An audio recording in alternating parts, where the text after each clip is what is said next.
ಇನ್ನು ಬಿ ನಾಗೇಂದ್ರ ಸಚಿವ ಸಂಪುಟ ಸೇರಿರೋದಕ್ಕೆ ಬಿಜೆಪಿ ತನ್ನ ವಿರೋಧವನ್ನ ಮುಂದುವರಿಸಿದೆ. ವಾಲ್ಮೀಕಿ ಹಗರಣದ ವಿಚಾರವನ್ನ ಮುಂದಿಟ್ಟು ಟೀಕೆ ಮಾಡ್ತಾ ಇದೆ ಬಿಜೆಪಿ. ಇವತ್ತು ಹೊಸ ವಿಚಾರವನ್ನ ಕೂಡ ಹೇಳ್ತಾ ಇದೆ. ನಾಗೇಂದ್ರ ಬೆಂಗಳೂರು ಬಿಟ್ಟು ಹೋಗಬಾರ್ದು ಅಂತ ಕೋರ್ಟ್ ಆದೇಶ ಇದೆ. ಹೀಗಿದ್ರೂ 2 ಬಾರಿ ದೆಹಲಿಗೆ ಹೋಗಿದ್ದಾರೆ ಅಂತ ಛಲವಾದಿ ನಾರಾಯಣಸ್ವಾಮಿ ಆರೋಪಿಸಿದ್ದಾರೆ. ಉಳಿದ ನಾಯಕರು ಕೂಡ ನಾಗೇಂದ್ರ ರಾಜೀನಾಮೆಗೆ ಪಟ್ಟು ಹಿಡಿದಿದ್ದಾರೆ. ಕೋರ್ಟ್ ನಲ್ಲಿ ಇನ್ನೂ ಕೇಸ್ ನಡೀತಾ ಇದೆ. ಅವರು ಕರ್ನಾಟಕದಿಂದ ಹೊರಗಡೆ ಹೋಗಬಾರದು ಅಂತಕ್ಕಂತ ಆದೇಶ ಇದ್ರೂ ಕೂಡ ನಾಗೇಂದ್ರ ಅವರು 2 ಬಾರಿ ಅದನ್ನ ಧಿಕ್ಕರಿಸಿ, ಕೋರ್ಟಿನ ಆದೇಶವನ್ನ ಧಿಕ್ಕರಿಸಿ ದೆಹಲಿಗೆ ಹೋಗಿರ್ತಕ್ಕಂಥದ್ದು ಈಗ ಸೋಷಿಯಲ್ ಮೀಡಿಯಾಗಳಲ್ಲಿ ಈಗ ವಿಜೃಂಭಿಸಿದೆ. ಈ ಕಾರಣದಿಂದ ಅವರ ಮೇಲೆ ಶಿಸ್ತಿನ ಕಾನೂನು ಕ್ರಮ ಆಗಬೇಕು. ಕಂಟೆಂಪ್ಟ್ ಆಫ್ ಕೋರ್ಟ್ ಆಗಿದೆ. ಅವರ ಕೇಸು ಇನ್ನೂ ಪೆಂಡಿಂಗ್ ಇರುವಾಗ ಈ ಸರ್ಕಾರ ಅವರನ್ನ ಮಂತ್ರಿ ಮಾಡಿರ್ತಕ್ಕಂಥದ್ದೇ ಅಪರಾಧ, ತಪ್ಪು. ಈಗಿದ್ರೂ ಕೂಡ ಮಾಡಿದ್ದಾರೆ. ತಕ್ಷಣ ಅವರ ರಾಜೀನಾಮೆ ಮಾನ್ಯ ಮುಖ್ಯಮಂತ್ರಿಗಳು ಪಡೆಯಲೇಬೇಕು. ನಾಗೇಂದ್ರ ಅವರಿಗೆ ಚಾರ್ಜ್ ಶೀಟ್ ಆಗಿರ್ತಕ್ಕಂಥದ್ದು ನಾಡಿಗೆ ಗೊತ್ತು. ಇವರು ಮಿನಿಸ್ಟರ್ ಮಾಡಿಬಿಟ್ಟು ಅವರಿಗೆ ಕ್ಲೀನ್ ಚೀಟಿಯನ್ನು ಕೊಡ್ತಾ ಇದ್ದಾರೆ.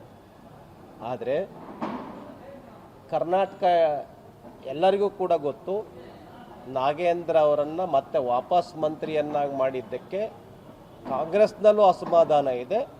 ನಾವಂತೂ ಒಪ್ಕೊಳ್ಳೋ ಪ್ರಶ್ನೆನೇ ಇಲ್ಲ. ನಾಗೇಂದ್ರ ಅವ್ರನ್ನ ತೆಗಿಲೇಬೇಕು, ಅವರ ರಾಜೀನಾಮೆಯನ್ನು ಕೊಡಲೇಬೇಕು. ನಮ್ಮದು ಹೋರಾಟ ಇದೆ.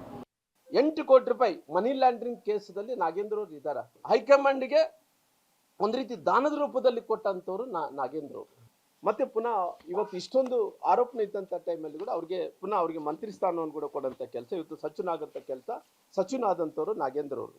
ನಾಗೇಂದ್ರ ಅವರೇ, ತಾವು ನೈತಿಕತೆ ಇದ್ರೆ, ಈ ದಲಿತರ ಬಗ್ಗೆ ನಿನ್ನ ಗೌರವ ಇದ್ರೆ, ದಲಿತರ ಹಣವನ್ನು ತಗೊಂಡು ಇವತ್ತು ಪುನಃ ಮಂತ್ರಿ ಸ್ಥಾನವನ್ನು ಪಡ್ಕೊಂಡಿದ್ದಲ್ಲ, ನಿನ್ನ ಆತ್ಮಸಾಕ್ಷಿದ್ರಿಗಿನ ನೀವು ಕೂಡಲೇ ರಾಜೀನಾಮೆಯನ್ನು ಕೊಡ್ಬೇಕನ್ನಂತ ಒತ್ತಾಯ ಮಾಡ್ತೀನಿ. ನಾನು ಸಾಕಷ್ಟು ಮಂದಿ ಹಿರಿಯ ಶಾಸಕರು ಎಲ್ಲರೂ ಕೂಡ ಒತ್ತಾಯ ಮಾಡ್ತೀನಿ.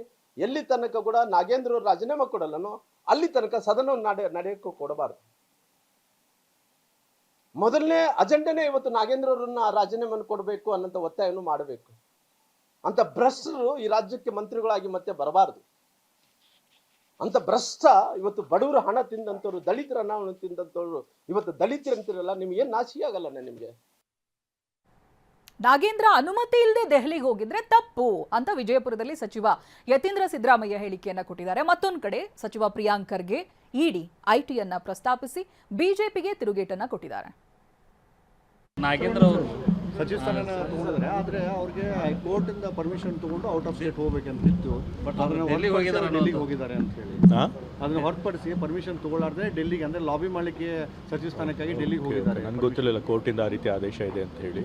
ಆ ಥರ ಇದ್ದರೆ ಕಾನೂನು ತೊಡಕು ಏನಾದರೂ ಇದ್ದರೆ ಅದನ್ನು ಅವರು ಲಾಯರ್ಗಳ ಹತ್ರ ಕನ್ಸಲ್ಟ್ ಮಾಡಿ ಅದನ್ನು ಹೇಗೆ ನಿವಾರಿಸ್ಕೊಳ್ಬೇಕು ಅದು ನಿವಾರಿಸ್ಕೊಳ್ಳೋಂಥ ಕೆಲಸ ಮಾಡ್ತಾರೆ.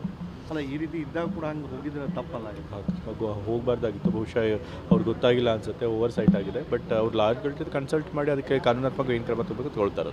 ಅದು ಹಿಂಗೆ ಆಗಿದ್ದಕ್ಕೆ ಈಗ ಸಚಿವ ಸ್ಥಾನಕ್ಕೆ ಹೋಗಿದ್ರೆ ಇನ್ನೂ ಅದರಿಂದ ಜಾಮೀನು ಏನು ಕೊಟ್ಟೆ ಅದು ಕೂಡ ಕ್ಯಾನ್ಸಲ್ ಆಗುತ್ತೆ ಅಂತ ಹೇಳ್ತಿದ್ದಾರೆ. ಅದು ಇಷ್ಟು ನಿಜ ಸುಳ್ಳು ಯಾರಿಗೂ ಗೊತ್ತಿಲ್ವಲ್ಲ, ಅದು ಆದಾಗ ನೋಡೋಣ.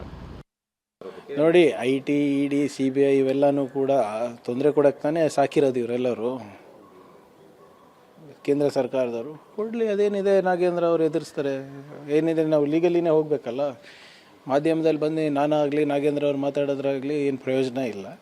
ಅದು ಅವರಲ್ಲಿ ಅವ್ರು ಕೋರ್ಟ್ ನೋಟಿಸ್ ಕೊಡ್ತಾ ಇದ್ದಾರೆ, ಅದು ಕೋರ್ಟ್ನಲ್ಲೇ ಉತ್ತರ ಕೊಡ್ತಾರೆ. ಯಾಕೆ ಹೋಗಿದ್ರು, ಏನು ಮಾಡಿದರು, ಯಾಕೆ ಎತ್ತ, ಮತ್ತು ನಿರ್ಬಂಧ ಬರೇ ಏನು ಸ್ಟೇಟಿಗಿತ್ತ ಏನು ಥ್ರೂ ಔಟ್ ಕಂಟ್ರಿ ಇತ್ತ, ಅವೆಲ್ಲ ನಾವು ನೋಡೋಣ. ತಗೊಳ್ಳಿ, ಅದಕ್ಕೇನು.